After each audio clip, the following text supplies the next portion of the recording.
Բարի գալուս Civilnet մինչ հարցազրույցին անցնելը խնդրում ենք հավանել այս տեսանյութը, թե տարածել սոցիալական ցանցերի ձեր էջերով, ինչպես նաև բաժանորդագրվել Civilnet-ի YouTube-յան էջին։ Իսկ եթե գնահատում եք անկախ լրագրությունը, խնդրում ենք այցելել Civilnet-ի կայքէջ եւ սեղմել donate կոճակը, ինչպես նաև շատ շնորհակալ ենք նրանց, ովքեր արդեն դա արել են։ Իսկ իմ հյուրը Հայաստանի Հանրապետության երկրորդ նախագահ Ռոբերտ Քոչարյանի փաստաբան, կոնցերն Դիալոգ փաստաբանական գրասենյակի կառավարիչ գործընկեր Արամ Օրբելյանն է։ Բարև ձեզ։ Բարև ձեզ։ Պարոն Օրբելյան, շնորհակալ եմ հրավեր ընդունելու համար։ Դուք երկու գործով Ռոբերտ Քոչարյանի շահեր եք ներկայացնում դատարանում։ Դա մեկը մեծ հաշվով, եթե շատ ընդհանրացնենք, մարտի 1-ի գործն է կամ դրա շուրջ տեղի ունեցող այսպես քրեական վարույթները եւ այլն, եւ երկրորդը ապօրինի գույքի հետ վերադարձի գործընթացի շրջանակներում էր գործը։ Սկսենք ապօրինի գույքի բռնագանձման վերաբերյալ հայտարարություններից, հա, վերջին մի քանի օրերի ընթացքում բազում են հայտարարությունները քաղաքական մակարդակով, իրավապահ համակարգի մակարդակով, դա սկսեց այն բանից հետո, երբ կրքերը իհարկե թեժացան ազգային ժողովում եւ գլխավոր դատախազը հնչեցրեց այն գույքերի ցանկը եւ այն ակտիվների ցանկը, որ գլխավոր դատախազությունը իր հայցով ներկայացրել է դատարան եւ ցանկանում է բռնագանձել, խոսքը մոտավորապես 22-ից ավել 22 անշարժ գույքի մասին է եւ 20 միլիարդ դրամից ավել դրամական միջոցների կամ ակտիվների մասին է, որոնք դատախազությունը ցանկանում է բռնագանձել։ Եվ այսպես ինչպես եք մեկնաբանում այս հայտարարությունը, հաշվի առնելով, որ սրա մասին տեղեկատվությունը մի քանի ամիս առաջ եւս հնչեցվել էր, ինչու հիմա եւս թարմացվեց սա, եւ արդյոք սա կապ ունի մեծ հաշվով առաջին գործի հետ, քրեական վարույթի հետ։ Շնորհակալություն հրավերի համար, մի քանի հանգամանք ենք ցանկանալ ուշադրություն հրավիրել ու կմեկնաբանեմ։ Առաջինը, հենց ապօրինի գույք ձևակերպումը, որ տալիս ենք, միանգամից ապօրինի ծագում ունեցող։ Էական չի, արդեն տպավորություն է ստեղծվում, որ կա արդեն ապօրինի ծագում ունեցող գույք, խնդիրը ընդհանրապես դա բռնագանձելու մասին է։ Բոլորին հիշեցնեմ, այդ իմ կարծիքով այդ օրենքի Քոչարյանը չունի ապօրինի ծագում ունեցող։ Իմ հիմնական քննադատությունը օրենքին հենց անվան մեջ է, որտեղ այս օրենքի անվան, երբ որ դատարանում քննարկում ենք, անընդհատ հենց որ այդ հարցը բարձրացնում ենք, դատախազությունը անընդհատ շեշտում, ասում է՝ նկատի չունեմ հանցավոր, նկատի չունեմ հանցանքետ, նկատի ունեմ ուղղակի ակտիվներով չհաստատվող, եկամուտներով չհաստատվող, այսինքն խոսքը գնում է այնպիսի գույքի մասին, ըստ դատախազության, որովհետև այդ գույքն էլ պայմանական է, սա էլ կգան դրան էլ, որոնք տվյալ անձի, տվյալ դեպքում Ռոբերտ Քոչարյանի կամ ընտանիքի անդամների կամ այլ ուրիշ դեպքերում այլ անձի դատախազությանը հասու եկամուտները հիմնավորող փաստաթղթերով, այսինքն օրինակ փոխանցումներ 90 թվականին բանկային ինչ որ աշխատավարձ եւ այլ թղթեր, ինչ որ իրանք տեսնում են, բայց այն ապացուցման շեմը բավականին բարձր են իրենց վարույթներում իրականացված, այսինքն դա պետք է լինի փոխանցում, դա պետք է լինի ելքի օրձեր, դա պետք է լինի շուրջ նոտարական պայմանագրով տրված նվիրատվություն եւ այլն։ Այսինքն սա է դատախազության ստանդարտը, դրանով չի հիմնավորվում։ Հիմա վերադառնանք Ռոբերտ Քոչարյանի գույքերի հետ կապված։ Երկու մասի կցանկանամ առանձնացնել։ Առաջինը, այս գույքերի ցանկը պարբերաբար ընթերցում են, ինչպես նշեցիք, բայց դա ոչ մի կապ չունի նախկինում մի քանի անգամ հրապարակված ցանկերի հետ։ Կար ժամանակին ինչ-որ բանկեր, ընկերություններ, կազմակերպություններ։ Սա շատ կարևոր է, ուզում եմ արձանագրեմ, որովհետև ուսումնասիրությունը կատարվել է եւ քրեական գործի շրջանակներում այսպես Սիլվայի կտորի հետ կապված, հա, եւ կատարվել է այս ուսումնասիրությունը սրա շրջանակներում գույքերի ցանկը։ Սիլվայի կտորը կաշառքի մասն է, ենթադրյալ կաշառքի հանգամանքը, ուսումնասիրել են հնարավոր եւ անհնար ամենտեղ, հայտնաբերված այսպես ասած գույքը սա է, ընդ որում սա չեն հայտնաբերել, որովհետեւ այսյան գույքերն են, որոնք հենց մարդկանց անուններով գրանցված է, թափանցիկի հրապարակային է եւ գաղտնի չի պահվել, այսինքն ինչ որ օֆշորային ընկերության, ենթաընկերության ինչ որ անունով չի, հենց իրենց անունով նշված գույքեր են։ Սա շատ քիչ գործերից է իմիջելոց, որտեղ այլ անձինք էլ չկան, այսինքն ընտանիքի անդամները կան, բայց վարորդի օգնական, այսինքն այսեն մարդիկ են, ովքեր ոնց որ ընտանիքի անդամներն են, բայց ուրիշ որևէ մարդ, որը կապ չունենա, չկա։ Երրորդը շատ կարևոր է, որ Ռոբերտ Քոչարյանից պահանջվող գույքերի ծավալը այս ցուցակետել կապ չունի։ Այսինքն Ռոբերտ Քոչարյանից բռնագանձման հայտնի Ռոբերտ եւ Բելա Քոչարյաններից էապես ավելի փոքր քանակի գույքերի մասին։ Ըստ էության խոսքը վերաբերվում է Իսակովի պողոտայում կառավարության կողմից տրված տան մասին, որը շատ տեխնիկական հիմնավորումներում են ուզում բռնագանձեն, որովհետև այդ հողի կադաստրային արժեքի վճարման, որի պարտավորությունը գլոբալ չուներ, բայց իրականացվել է, այդ դրա գումարները ոնց որ թե ասում է չունեք օրինական, հետեւաբար ամբողջ շենքն ենք, գույքն ենք ուզում բռնագանձել։ Եվ այդ 20 միլիարդ կոչվածը կամ 20-ը շատ հարաբերական է դրանն էլ էս անդրադառնա, որովհետև ուսումնասիրության արդյունքներ, հետո հայց, հետո հայցի փոփոխություն 21, 27 եւ 2 թե 3 միլիարդ, այսինքն ասենց տատանվում են այդ թվերը։ Եվ հետեւաբար վերջնական մի հատ կամ միացնես թիվ գումար, որը փորձում են բռնագանձել, որը ոչ թե ասում այդ գումարը կա ուզում ենք բռնագանձենք, այլ ըստ իրենց այդքանի պայմանական ասած գույք ա եղել, որը չկա։ Ընդ որում այդ գույքը չկա, կարևոր չէ։ Ակտիվների շրջանակներում կան օրինակ կազմակերպություններ արտասահմանում, որի մասին պատկերացում չունենք ինչ է։ Այսինքն ասում ենք ուզում եք վերցրեք, չենք իմանում ինչ է։ Իրականում այս ընկերությունների հետ ոչ մի կապ չունենք, ինչ որ ընկերություններ կան, որոնք Իսկն այդ ցանկում նշված ակտիվներ կան, որոնք ասենք արտասահմանյան ընկերությունն է տանզանական, որի հետ ընդհանրապես առնչություն չունենք, ես տպավորություն ունեմ, թե դա դրված է նրա համար, որ անդադ ասեն են Աֆրիկա, տեսեք որս, նկար, Տանզանիա, ինչ որ կապ։ այսինքն Ռոբերտ Քոչարյանը անձամբ ընտանիքի անդամները չունեն կապ որևէ այդ ընկերությունների կամ այդ ակտիվների հետ, բայց դրանք նշված են ցուցակում։ Որպես բռնագանձվող գույք, որը ասում ենք բռնագանձեք, մենք խնդիր չունենք, նվիրենք, ինչա պես մենք Ինչպես է դա կապվում իրենց հետ։ Դե ասում են դա ձերն է ինչ որ այդտեղ դրսում, ձերն է ինչ որ ձեր չենք տեսել հələ այդ փուլը չենք հաստատային որևէ ոչ մի կապ չենք իմանում, այսինքն ենթադրում ենք որ կարող է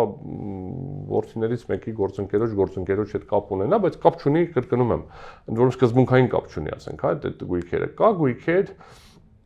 դա բերեցի օրինակ, թվաբանությունը մոտավորապես այնպես տատանվում է, բայց սկզբում ուսումնասիրության մի թիվ էր, հայց ներկայացնելուց լրիվ ուրիշ թիվ էր, հետո հայցի առարկայի փոփոխություն եղավ, այդ գումարները բաժանեցին լրիվ ուրիշ գումար։ Սկզբից ինչ թիվեր, հիմա ինչ թիվ է։ Հիմա թիվերը կարող է լրիվ չասեմ, այսինքն սկզբից ուսումնասիրությունում 21 միլիարդի շրջանակում վերջում գումար էին դրել, հետո դա դարավ 27։ Հիմա Ռոբերտ Քոչարյանի այդ գումարը 2 քանի միլիարդի մասին է խոսքը գնում, դրամի մասին է խոսքը, դոլար չի եւ այդ չփոթվենք։ Սա եւս մեկ մեկնաբան, մեկ կետ է, որի վրա ուզում եմ ուշադրություն դարձնեմ։ Հիմա վերադառնամ բայց խնդրին, ինչի են հիմա այսպես ակտիվացել։ Հիմա ակտիվանալու հիմնական մի հատ դրդապատճառ կարող եմ ես տեսնել, դա սահմանադրական դատարանի որոշումն է։ Երբ որ մենք բարձրաձայնում ենք անընդհատ, որ այն գործընթացները, որը տեղի են ունենում, ընդ որում դա միջև Ռոբերտ Քոչարյանի գործը մի շարք այլ գործերով են բարձրաձայնել, ավելի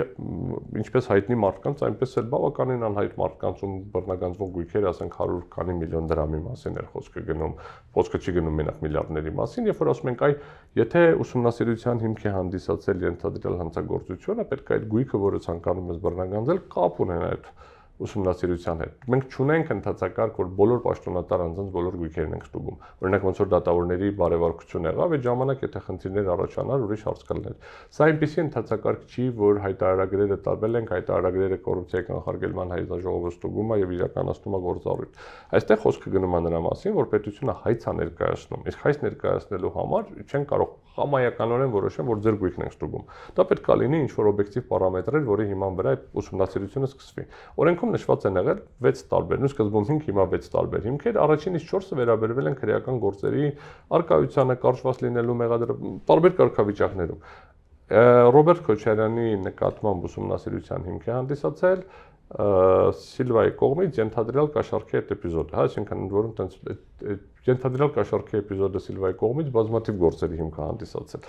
Բայց ամեն դեպքում հիմա դա որպես էպիզոդ հիմքում դրված է։ Հիմա երբ որ մենք նայում ենք հայցադիմում որևէ կապ չկա այս ենթադրյալ կաշառքի հետ։ Այսինքն չի ասում այս գումարը կաշառքի գումարն է ինչ որ բան, ինչ որ հաշվեցել ենք հաշվել 90 քանի թվականից, հաշվել են որ այդ թվականին ունեցել է 0 դրամ, ինչ որ պլյուս մինուս են արել եկամուտները առանց ինչ որ ուսումնասիրելու, ընդ որում Իրանը որդիներինը եւ որդիները ամուսնանալուց հետո նաեւ նրանց տիկնացը աղջկա գույքը եւ ամուսնու, այսինքն սա ընդհանուր գումարել են իրար, ինչ որ մի պահ եկել են ասեն գումար չունեք, ընդ որում հաշվի չեն առել, որ ասենք առանձին բնակվող նրանց գումարների վրա կալանք դրված է հիմա։ Հիմա կա արգելանք, հաշիվների վրա կա արգելանք, կա գույքերի վրա արգելանքներ, կա ընկերությունների վրա արգելանքներ որոշակի գործողություններում սահմանափակելուն։ Դա այս օրենքի կիրառման եւս մեկ սարսափելի մեծ խնդրեմ է, դրան մի քիչ հետո կանդրադառնամ, բայց հիմա վերադառնանք մեր գործին։ Հիմա ինչ է ստացվում։ Սահմանադրական դատարանը հստակ ասեց, որ պրակտիկան հակասահմանադրական է։ Ուղղակի ասեց հակասահմանադրական։ Օրենքը չճանաչեց հակասահմանադրական։ Օրենքը չճանաչելով հակասահմանադրական, վերջում 3 կետ է սահմանել։ Առաջին երկրորդ կետերում ասել է այս հոդվածները սահմանադրական են այս մեկնաբանությամբ, այսինքն ասել է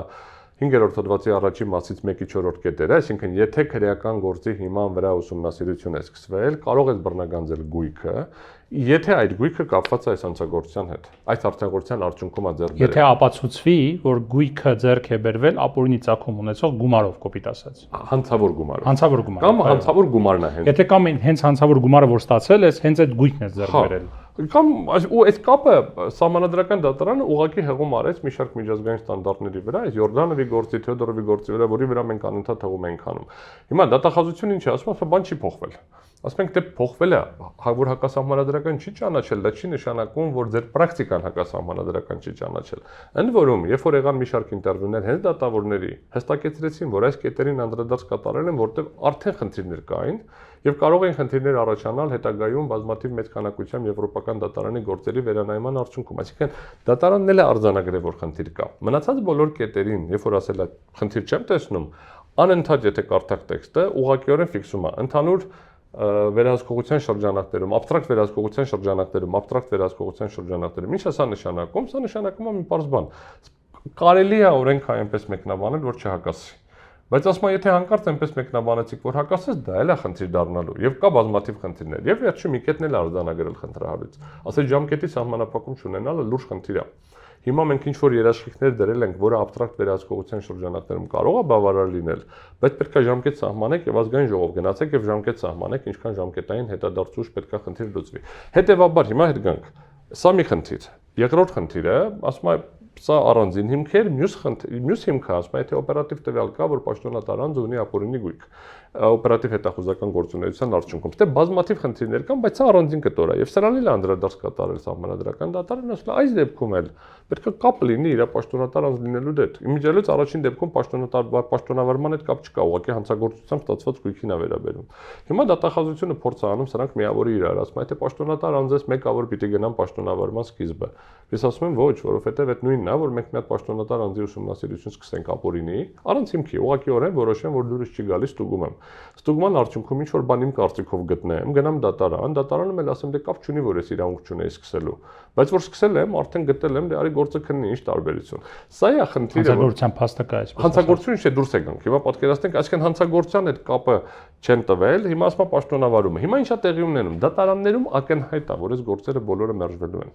Ուղղակիորեն պիտի մերժվեն, որովհետև ի սկզբանե սխալ հայցեր է ներկայացվել։ Սա արդեն որ երրորդ դեպքն է, երբ որ մենք դատախազությունը ի սկզբանե հայցը չի փոխվել, ի սկզբանե ներկայացված հայցը չի փոխվել, որը ըստ ձեզ հակասում է սահմանադրական դատարանի որոշմանը։ Ի սկզբանե ներկայացվել է հայց, որտեղ կապը հանցագործության հետ չի տրվել։ Ավելին ասեմ, հայցի առարկա հիմքը բարձելուց խոսել են բազմաթիվ փաստաբաններ։ Հղում անելով դատարանները, հղում անելով ՍԴ որոշմանը կարող են մերժել այս հայցը։ Ոչ թե կարող են, պետք է մերժեն։ Այն գործերը, որոնք հայցի փոփոխություն հնարավորություն չեն թողնում, հաստատ պետք է մերժվեն կախված փուլից։ Այն նրանք, որոնք հնարավորություն կա, պետք է քննարկվի, կարող են կարճ եւ շատ հասարակ հարց տամ ձեզ, էլի մենք հիմա իրավական տերմինոլոգիայի մեջ Ես միտքը ավարտեմ, հետո հարցը տվեք։ Ինչից բխում է, որ դատախազությունը հիմա փորձ է անում ինչ անի, դատախազությունը ասում է ոնց անեմ, որ կենթանացնեմ, բերեք մի 10 հոգու անուն վերցնեմ, տվյալ դեպքում Ռոբերտ Քոչարյանի գույքերի ցուցակ ասեմ, որ դատարանների վրա առաջացնեմ ճնշում, որ ասեմ այ տեսեք, այս մարդկանց եք դուք պաշտպանում, հիմա ձեր հարցը որտեղ, ձեր հարցը այդ նույն ուղղությամբ վայելնելու կպատասխանեմ, ասեք։ Չէ, իմ հարցը նրա մասին է, որ ձեր ասացից ստացվում է Ռոբերտ Քոչարյանը ապօրինի ծագում ունեցող կամ հանցավոր ճանապարհով ձեռք բերված գույք չունի։ Իհարկե չունի։ Ընդհանրապես Իհարկե ոչ։ Այսինքն կասկած առաջացնող, չգիտեմ, տարբեր բաների մասին խնդրահարույց եւ այլն։ Բերեք հետեւյալ մի քանի կարևոր այդքան աշխատավար է ստացել, որ այդ գումարները ունեն։ Հիմա ես այդ հարցերին պատասխանեմ հերթով, ուրեմն մի քանի կտորով բաժանեմ։ Սա այն հարցերն որ պատտվում է հարության մեջ։ Լրիվ իրավաչափ հարց եք բարձրացնում, բայց այդ իրավաչափ հարցին պատասխան տալու մեխանիզմը այս ընթացակարգը չի։ Այս ինչ որ ընտրվել է ընթացակարգ, որի շրջանակներում որոշել են ստուգել, այո, Ռոբերտ Քոչարյանը Հայաստանի Հանրապետությունում ամենաբարձր աշխատավարձ ստացող մարդկանցից մեկն է եղել 10 տարուց ավել։ Աշխատելով սիստեմա AFK-ի կամ BFK-ի խորհրդի անդամ, ստացել է բավականին բարձր աշխատավարձ, դրա մասին տեղեկություններ նախագահության ժամկետից հետո նախագահության ժամկետի ընթացքում ստացել է իր ինչ որ X աշխատավարձ, հիմա թվերը կան դեռ բոլորը հաշվարկված, նախագահության ժամկետից առաջ որոշ ժամանակ նույնպես եղել է պետական պաշտոնների, որոշ ժամանակ պետության ձևավորման փուլում տես պարզ չի պաշտոնավարման դաշտը։ Ռոբերտ Քոչարյանին չգիտեմ ինչի ավտոմատ կերպով վերագրում են ընտանիքի բոլոր անդամների գույքերը։ Ընդ որում կա հստակ գործընթացներ, օրինակ նույն Սեդրակ Քոչարյանը, Լևոն Քոչարյանը տարբեր ժամանակներով տարբեր զբաղվել են ձեռնարկատիրական գործունեությամբ։ Սեդրակ Քոչարյանը երբեք պետական պաշտոն չի զբաղեցրել։ Սեդրակ Քոչարյանը ձեռնարկատիրությամբ զբաղվել է ինչպես պայմանական ասած որոշ մասը համընկելած այդ Ռոբերտ Քոչարյանի պաշտոնավարմանը, որոշ մի զգալի ժամանակը դրան հաջորդող իր հիմնական ձեռնարկատիրական գործունեությանը մեծ կտորը հաջորդել է 2008-ին։ Պարոն Օրբելյան, ես մեղավորության կանխավարկած չեմ ցանկանում կախել որևէ մեկի վրա, բայց պարզ է որ չէ, եթե 2000-ականների, 90-ականների վերջ մեկի հայրը նախագահ է եղել Հայաստանի Հանրապետությունում, ինքը ունեցել է ընդարձակ, գրեթե անսահմանափակ հնարավորություններ այս երկրում։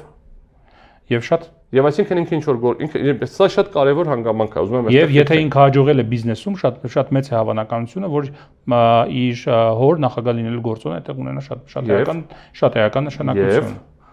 Այսինքն եթե ինչ որ սա շատ կարևոր է, նայեք, ամբողջ խնդիրը որտեղ է։ Մենք ոչ թե պետք է ինչ որ կարծրատիպային դաշտում մտածենք, ասենք, դե պապան նախագահը ինքը չէր կարող գործանել, շատ པարզ բան եմ ասում։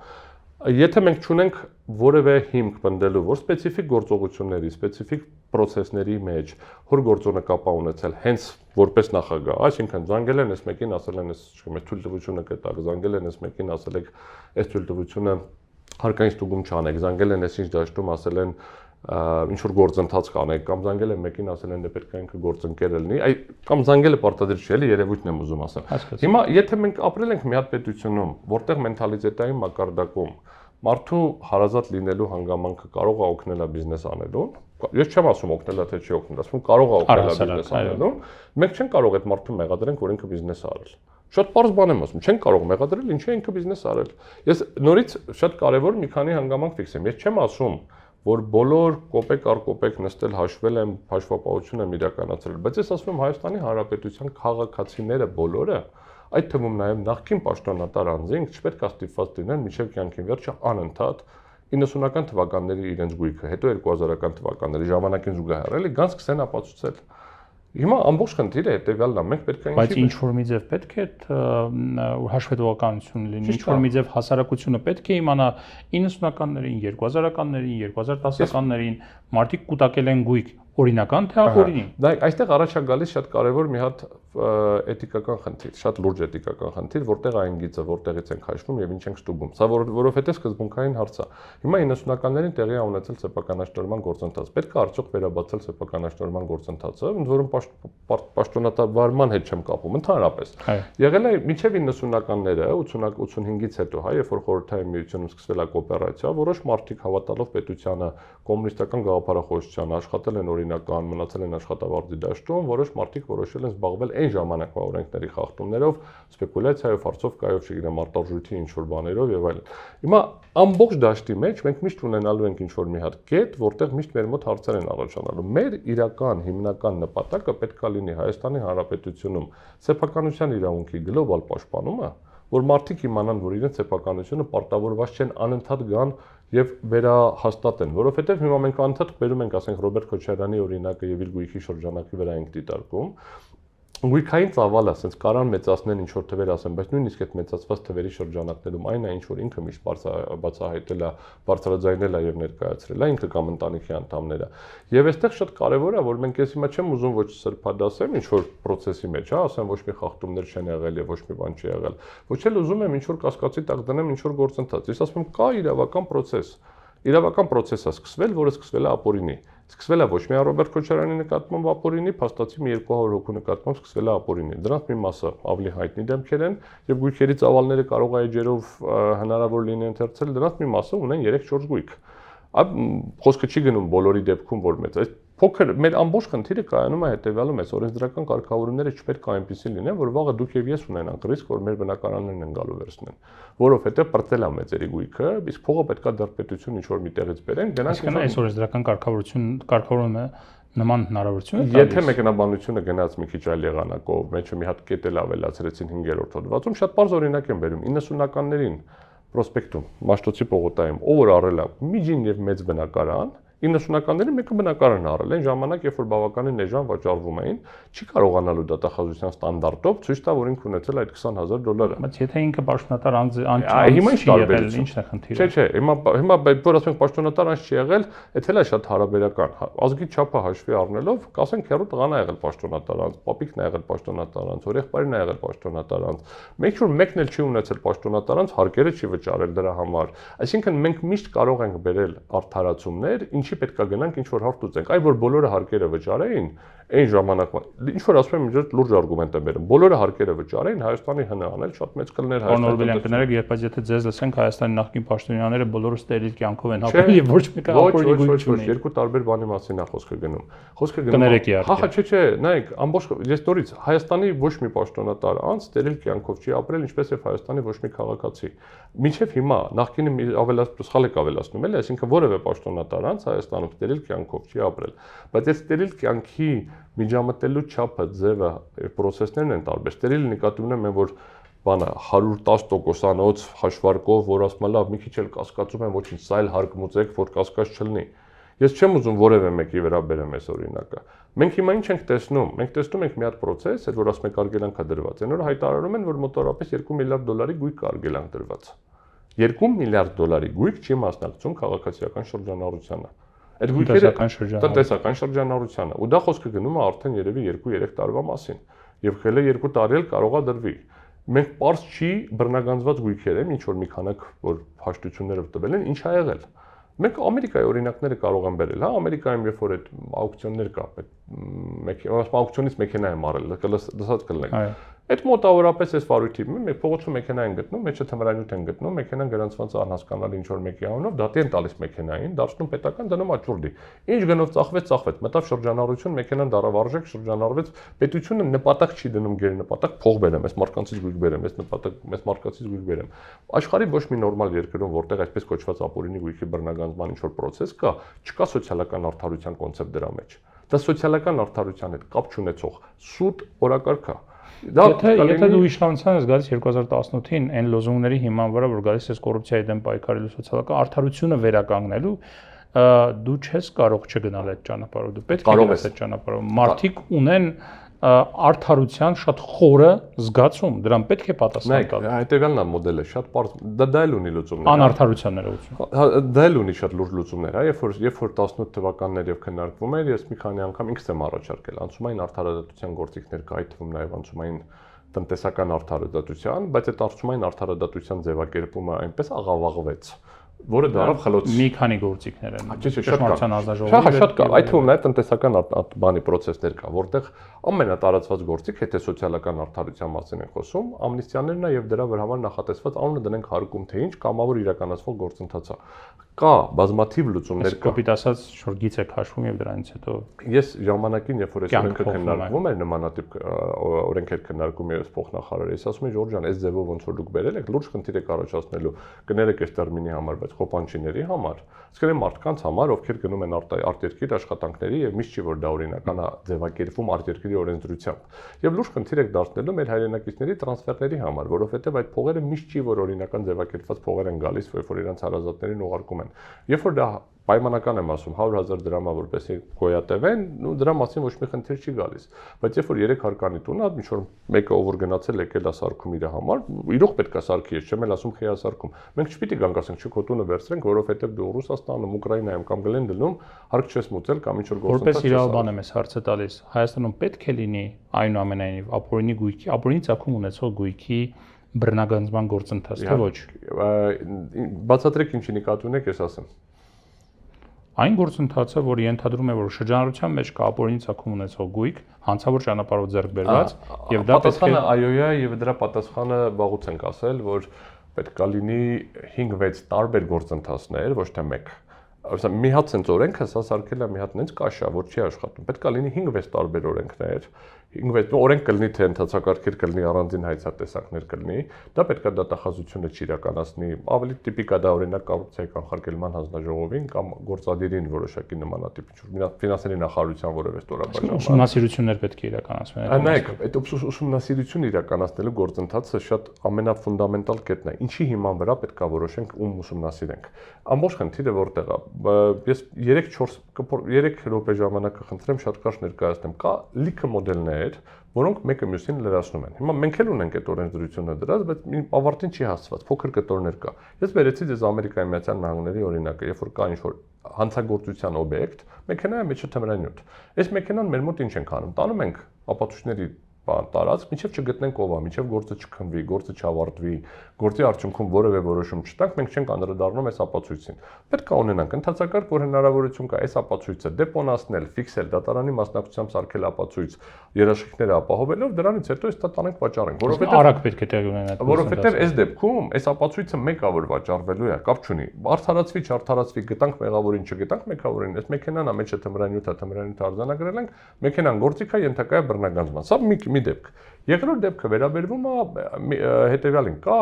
հանցագործության մեջ կասկածվող մարդ, ասում են կաշառք է ստացել։ Ին վրա բերեմ օրինակ, ուրիշ ինչ ասեմ, որ բան չլինի։ Հիմա չեն կարող, պետք է քրեական դատավարությունը այն աստիճանի հասնի, որ չկարողան ինձ դատեն, ապացույցները այնպեսին լինի, արդար լինի, ասեն չէ չեն կարող դատեն։ Կա տեսնում ենք, որ դու ես վերցրել, բայց չեն կարող դատենք, որովհետև ապացույցները թույլատրելի չի։ Արդար դատաքննությունը խաթարվել է, ապացույցները սխալ ենք վերցրել։ Նույն հիմքով, նույն կաշառքի համար քաղաքացիական հայց ներկայացվի, սովորական քաղաքացիական հայց։ Եվ այդ ենթադրյալ կաշառքի գումարը իմ ձեռից վերցնի։ Սա երկրորդ դեպքն է։ Երրորդ դեպքը վերաբերվում է այն դեպքերին, երբ որ մենք ունենք հայտարարագրում։ 17 թվականից առնվազն մենք ունենք պարտադիր հայտարարագրում, կեղծ հայտարարագրի համար ունենք հանցագործություն։ Այս տարվանից կամ հաջորդ տարվանից բոլոր քաղաքացիների համար ունենք հայտարարագրում, ով որ ինչ որ միտեղ աշխատում է։ Եթե իմ հայտարարագրից դուրս որևէ ինչ որ մի հատ գույքային մոտ հայտնվում, կարա հարցեր առաջանա, դա պետք է ինչ որ ընթացակարգեր լինի, որ դա չլինի ընտրովի, չասեմ հարևանս ինչ որ դուրս չի գալիս գնամ իրան ստուգեմ, օբյեկտիվ պայմաններում դա լինելու դեպքում հարցադրումները լինեն իրականացվեն, բայց շատ ավելի կարևոր է պրևենցիան, կանխարգելումը։ Կանխարգելման վրա մենք բազմաթիվ գործիքակազմեր ունենք, որոնք պետք է լրամշակվեն։ Ու իրականում իրականացվում է, միշտ էլ իրականացվել է, ասես տպավորություն աստեղում, թե նոր է այս գործընթացը, բայց մենք օրինակ դա հետևյալն է, 20 միլիոն դրամը գերազանցող ցանկացած փոխանցում, որը բանկային փոխանցում անկանխի գործարք պիտի լինի, ավտոմատ համարվում է կասկածելի, ենթարկվում է ֆինանսական դիտարկման կենտրոնի կողմից ուսումնասիրության։ Երբ որ 5 միլիոն դրամը գերազանցող կանխիկ գործարք եմ անում, եթե հնարավոր է, որտեղ հիմա բավականի սահմանափակ է, հիմա օրենքով 5 միլիոն սահմանը շարունակում է մնալ, դա ենթակա է դիտարկման։ 300,000 դրամից ավել համարյա ոչ մի բան չեմ կարողանալու փոխանցում անեմ։ Փոխառությունները պարտադիր պետք է փոխանցումով լինեն։ Այսինքն մենք այս պահին մտել ենք այնպիսի գերկարգավորված դաշտ, որը պետք է ուղղված լինի կոռուպցիայի կանխարգելմանը։ Եվ շարունակությունը է, ՀՏԿ-ի 90-ականների սեփականաշնորհում 90-ականների սեփականաշնորհում մի մասը մասնակցել են պաշտոնատար անձինք, մի մասը ոչ պաշտոնատար անձինք։ Ընդ որում ոչ պաշտոնատար անձինք շատ ավելի շատ են այդ գործարանների տնօրեններ, գործարանների աշխատողներ։ Մի մասը, ովքեր հասկացել են, սեփականաշնորհել են այդ գործարանը, օրինակ քանդել են, տարել են, գույք են սարքել, ծախել են, փչացել է այդ գույքը, այսօր պետք է գումար չունեն, մի մասը հասկացել են այդ գործարանը ինչ որ աշխատացրել են, զարգացրել են, գործարանը էական չէ, ինչ որ առանցքա։ Հիմա խնդիրը հետեւյալն է, մենք ունենք դեպքեր, երբ որ պաշտոնատար անձ ա եղել, մասնակցել է սեփականաշնորհմանը, այսօր ոչ մի բան չունի, ունեցել ենք մարդիկ, ովքեր պաշտոնատար անձ են եղել, չեն մասնակցել սեփականաշնորհմանը, այսօր ոչ մի բան չունի, բայց ունենք նաև այդ նույնը, ովքեր այսօր բավականին շատ բաներ ունեն։ Մենք երբ որ խոսում ենք սոցիալական արդարության մասին, մենք պետք է հասկանանք, որ դա ոչ թե խելոցին է, որ եթե դուք շատ ունեք ձեր ձեռից վերցնեմ, սոցիալական արդարություն չի լինելու։ Հենց հայտնի անեկդոտ կա, որ 17 թվականին 1917 թվականին փողոցում տենց շարժա գնում 17-18-նա, պապիկ ասում է, այս ի՞նչ է։ Ասում է կոմունիստներն են, բան են անում, բոլշևիկներն են, միտինգ են անում, ասում է ի՞նչ են ուզում։ Ասում է ուզում են, որ հարուստներ չլինեն։ Ասում է ես դեկաբրիստ եմ եղել ժամանակին, էլի, ասում է մեր ժամանակ շատ տարօրինակ է, մենք ուզում ենք որ աղքատներ չլինեն։ Սոցիալական արդարությունը դա հարուստների բացակայությունը չի, դա աղքատների բացակայությունն է, երբ որ բոլորս աղքատ ենք լինում եւ հարուստ լինելը մենակ պաշտոնատար անձ լինելով է պայմանավորվում վերջում։ Այդ դա սոցիալական արդարություն չի, այսինքն եթե դու էլ պաշտոնատար անձ չես, քո ձեռից պիտի վերցնենք, որ քո միակ նպատակը լինի դառնաս պաշտոնատար անձ, որպեսզի դու ելի լինես շակերտավոր հարուստների դաշտում, դա ընդունելի չի։ Դա է այս խնդրի անկյունակարայինը։ Եթե մենք ասում ենք սոցիալական արդարությունը կայանում է Արսելուսի գույքը վերցնելու մեջ, որովհետեւ ժողովուրդը դա է պահանջում, ընդհանրապես ընթացակարգը ընտրելու մեջ, ասա ինքնին արդեն հակասահմանադրական եւ ապօրինի պահանջ է, ոչ միայն ձեր, այլ ցանկացած անձի։ Դրա համար ինձ համար ինչն է կարևոր։ Իսկ մենք ունենք արդյոք ապահովել ենք արդյոք սոցիալական լիֆտերը, արդյոք հնարավոր է սոցիալական խավերի միջև արշարժ արվի, այսինքն կարա աղքատ մարդը առաջ անցնի եւ լավ կրթություն ստանա, զարգանա, գա ստանդարտանա։ Դա ֆունդամենտալ հարցեր են։ Բայց սրանք են սոցիալական արդարության խնդիրները։ Այս սա է սոցիալական արդարության պակասը, հենց սրա մեջ է։ Եթե սա մենք հաղթահարեցինք ու մարդիկ տեսան, որ լավ աշխատելով կարող են հարստանալ, լավ աշխատելով կարող են ստանալ ինչ-որ բանի, գույքի արկայությունը սա երկրորդային է, մանավանդ հիմա մենք տեսնում ենք, ամեն դեպքում 90-ականների իրավիճակը այդպես է։ Մարդը դառնում էր պաշտոնյա, միանգամից սկսում էր հարստանալ։ Ես շատ կարևոր եմ ասում, չէ, ես հիմա ունեմ ապօրինի գույքի բռնագանձման վարույթով գործ, որտեղ մարդը հարստացել է նորա դառը պաշտոնյա։ Եվ հարուստ լինելու շնորհիվ է դառել։ Դա չի բացառում իմ ասած։ Հարուստ դառնալու շնորհիվ է դառել պաշտոնյա։ Հիմա սա էլ կա, ախր մենք բանով ենք նայում, այսինքն եթե ինքը հարուստ չլներ, ինքը շրջապատում սիրված չլներ, ինքը չէր ընտրվելու օրինակ падգամավոր։ Հնարավոր է, բիզնեսմեն է եղել, հետո մտել падգամավոր է դա։ Շատ կարևոր հետևյալն է խնդիրը, մենք պետքա մենք ինչ որ կարծրատիպ ենք վերցնում ֆորմուլան կրկնում, մենք 90-ականների քանի պաշտոնատար անձ կարանք բացենք, տեսնենք, որ այսօր մի կերպ են գոյատևում։ 90-ականների բազմաթիվ պաշտոնյաներ կարող ենք գտնել, ովքեր այսօր մի կերպ են գոյատևում։ Այո, կան եւ նաեւ շատ պաշտոնյաներ, որոնք ծաղկում են։ Այո, եւ կան պաշտոնյաներ, եւ կան նաեւ մարդիկ, ովքեր ծաղկում են, ովքեր պաշտոնյա չեն եղել։ Երբեք չեն եղել, մի օր չեն եղել։ Այո, բայց դա պետք չէ դիտարկել իրար հետ։ Հիմա տարբեր բաներ են։ հետևյալն է խնդիրը, մենք շատ գոյություն ունի confirmation bias, եթե ես մտածում եմ իրականում եթե մենք փորձում ենք օբյեկտիվացնել պարամետրերը, հանում ենք ինչ-որ պարամետրեր եւ մենք ուզում ենք պատճառը հետևանքային կապերը իրականում գտնենք, ես էլի շատ կոնկրետ գործով չեմ ուզում քննարկեմ, որ չստացվի էլի, որ կոնկրետ գործով ինչ-որ ավել կամ պակաս ինչ-որ բան եմ ասում, շատ աբստրակտ, մենք վերցնում ենք ինչ-որ ստանդարտ ֆորմուլա, ասում ենք այս մարդիկ էսպիսին են, այս մարդիկ սա գողանում էին, թալանում էին, հետո ասում են որպեսզի այս պնդումը ճիշտ լինի, պետք է տարածվի այդ ֆորմուլայի մեջ, եթե մենք վերցնենք դնենք ցանկացած պաշտոնատարանց, պետք է ձեր ասելով լինի միլիոնատեր։ Բայց պարզվում է որ չէ, կան պաշտոնատար անձինք, ովքեր միլիոնատեր են, կան պաշտոնատար անձինք, ովքեր միլիոնատեր չեն, եւ կան ոչ պաշտոնատար անձինք, ովքեր միլիոնատեր են։ Հետեւաբար ես ասում եմ կարող է իրար վրա ազդել, ասում եմ այո։ Իսկ հանրային ընկալման հետ կապված ինչ անել։ Տեսեք, եթե ձեզ լսենք Ռոբերտ Քոչարյանը եւ նրա ընտանիքը չունեն ապօրինի ծագում ունեցող կամ հանցավոր ճանապարհով ձեռք բերված գույք, հանրային ընկալման մեջ լրիվ այլ նկարագիր է, լրիվ այլ ճիշտ է մոտեցում է։ Ինչ անել սրա հետ։ Հանրային ընկալումը փոխել։ Փորձել ձևավորել ճիշտ ընկալում հարուստ լինելը հանցագործություն չի։ Կրկնում եմ, սրա լուծումներ կան։ Պետք գանք մի քայլ առաջ, մի քայլ այլ։ Եթե կարիք կա, նախկին պաշտոնատար անձանց գույքի ճակերտավոր անունը դնեն վեթինգի կամ ստուգման կամ բարևարկության կամ ինչի, դա էլ լուծում ունի։ Դրա լուծումներից մեկն էլ է նա, որ մենք իրական ես որացի անցում այն արդարադատությամբ։ Ուղղակի էլ անցել հասել ենք մի կետ չեն կարողանում բռնագանձանք, ասում ենք ոնց անենք որ հետ գանք։ Դրա լուծումներից մեկը հետեւյալն է, դա պետք է իրականում անալիզ արվի, վերլուծվի, հասկացվի, օրենք ընդունվի, որով ասենք XYZ պաշտոնները, բոլոր падգամավորները ներկայացնում են հայտարարագիր ստուգվում է։ Բոլոր 91 թվականից Գերագույն խորհրդից սկսած։ Սա չի կարող լինել դեպք, որ ասենք Ռոբերտ Քոչարյանի մասին մենք կարդալու ենք այստեղ Εμնուս падգամավորի մասին, որը εμնուս կուսակցությունից է, չեն կարդալու։ Ընդ որում կառավարական 90-ականների ամենահարուստ մարդկանցից մեկը այսօր իշխող կուսակցության падգամավոր է։ Ու կամ իր ընտանիքը։ Ես այն միջելս կասկածի տակ ոչ դնում եմ, ոչ էլ ասում եմ ինքը ունի ապօրինի գույք կամ ասում եմ չունի։ Մենք պետքա խոսույթում դուրս գանք այս հարուստների հետևից գնանք գույքերը վերցնենք, որովհետև ապօրինի են։ Որովհետև